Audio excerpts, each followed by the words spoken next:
once you heard from your mother that she wished that you were never born, you're a failure, you're a fat cunt, you're pathetic and you're a loser, when you're fucking 8 years of age, it affects you from your whole childhood to your adulthood.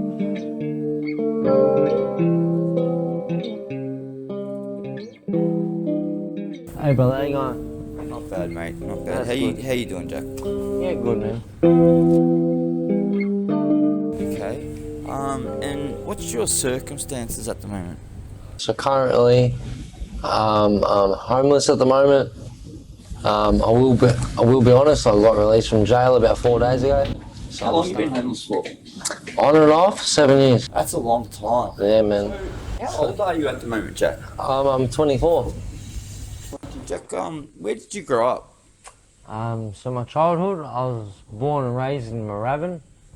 From 13. I've been growing up myself ever since.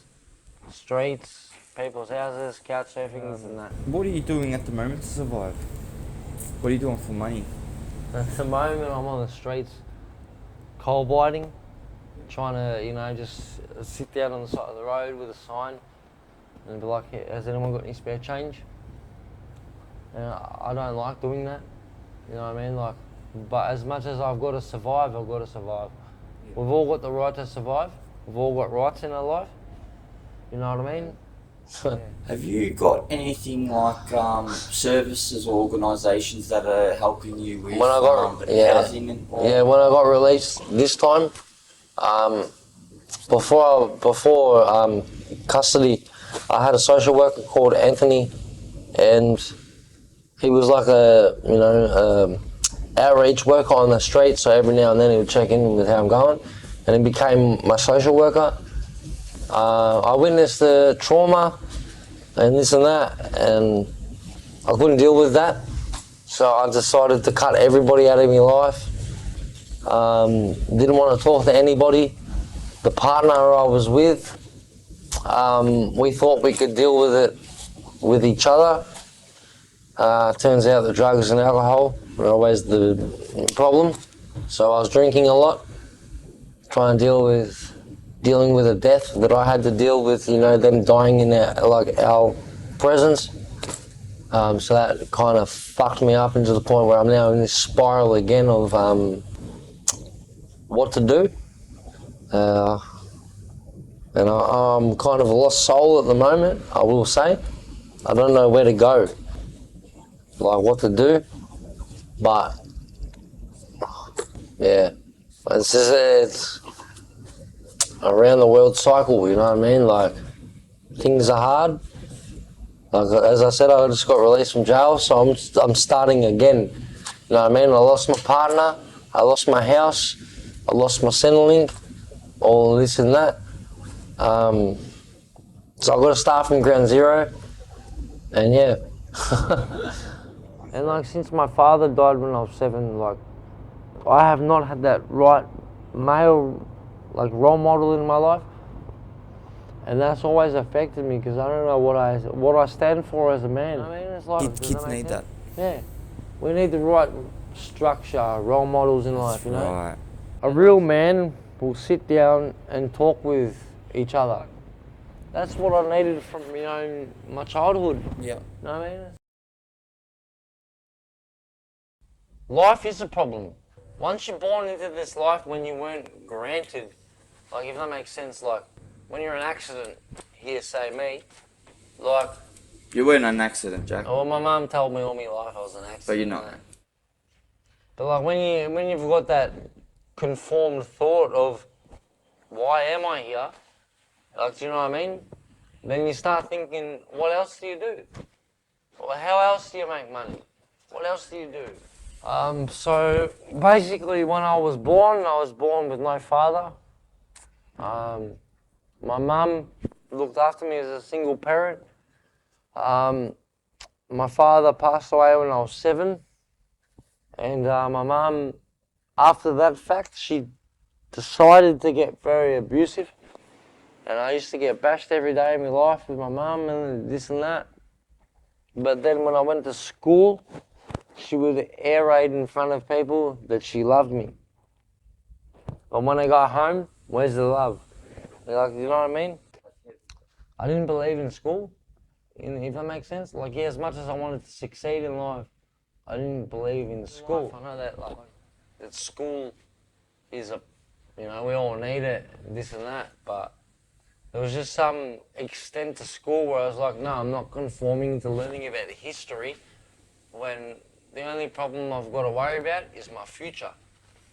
Once you heard from your mother that she wished that you were never born, you're a failure, you're a fat cunt, you're pathetic and you're a loser, when you're fucking 8 years of age, it affects you from your whole childhood to your adulthood. And like, yeah, you shouldn't dwell on the past and that, but once your own mother makes you feel like you're something that you know you're not. I'm not a failure. I'm still alive, you know what I mean? But once that your own parenthood has put that in you, it's hard to bear. You know what I mean? Like, It's hard to shake. fucking know this, Hard mate. to shake, yeah. Fucking know this. Your own mother, when your own mother says, "I wish you weren't born," you caused me so much pain during childbirth. It's like, well, you chose to get pregnant. Like, I'll be straight up, like, you know what I mean? But then she was telling me, "I wish you were aborted, this and that." But why'd you have me? You know what I mean? Does she say things like that if like out of anger, like if you're fighting with her, or does she say that like normally? At the age of around 7, 8? Oh, sorry, you said 8, yeah. No, 7 when my dad died. Yeah, okay. But she was like, "Oh, I don't know what to say." You can tell. She's like, "Oh," she was dealing with my father's past, and then I was dealing with not knowing who my father really was. So it was all of a head game to me. Like, do you know what I mean? I didn't know how to deal with just one parent that was abusive. I couldn't.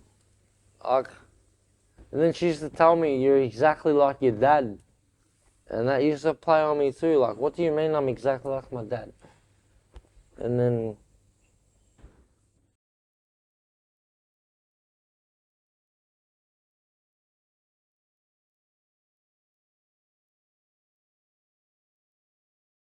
Getting conditioned, basically. The people on the streets, that recognizing faces, and then you start becoming feel friends. like that's your real family. Yeah, like, you know what I've I mean? heard that before. Yeah. I've heard that I before. mean, if your own family can't raise you and kick you out, but when you got the street family, they're like, "Hey, come over," you know what I mean? They're full welcoming you, and that's like, that's what I needed from my childhood. Yeah.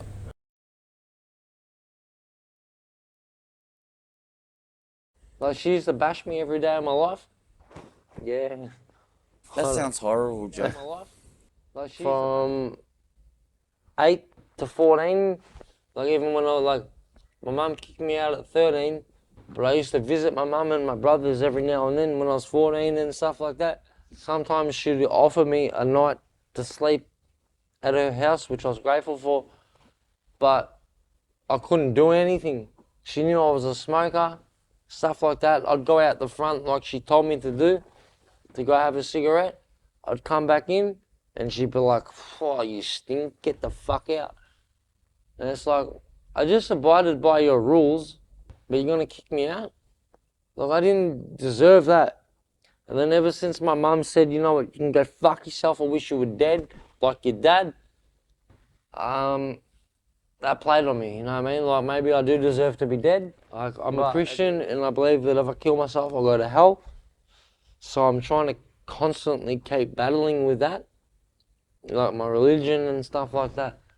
And it plays on me, man, like when you've got this society these days. So it's hard to be a good person in a shit society. It's impossible. Like I'm only 24, man, and I've done 6 years jail, like, over the littlest reasons.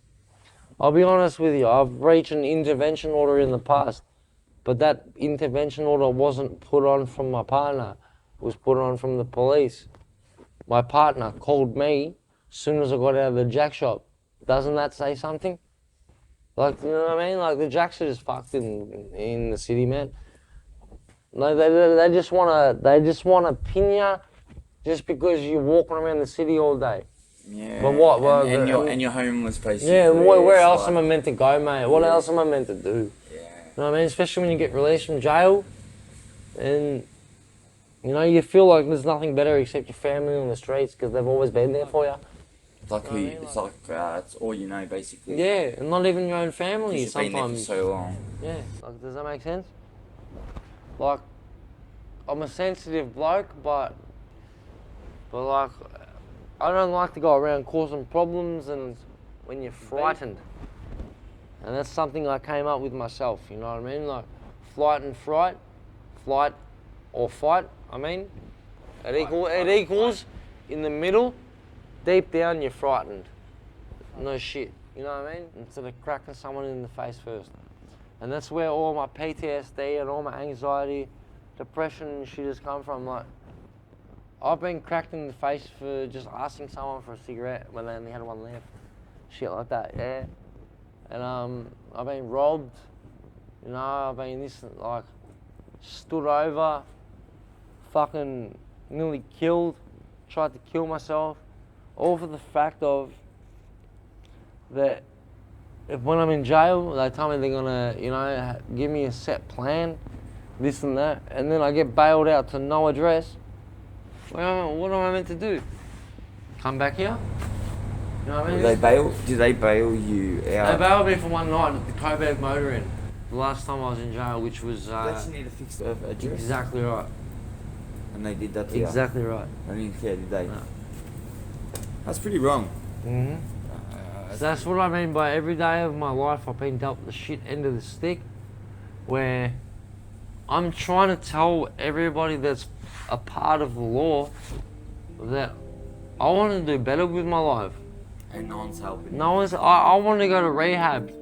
I would love to go to rehab, but because I've done SVO charges, like serious violent offending, I'm not eligible to go to detox or rehab.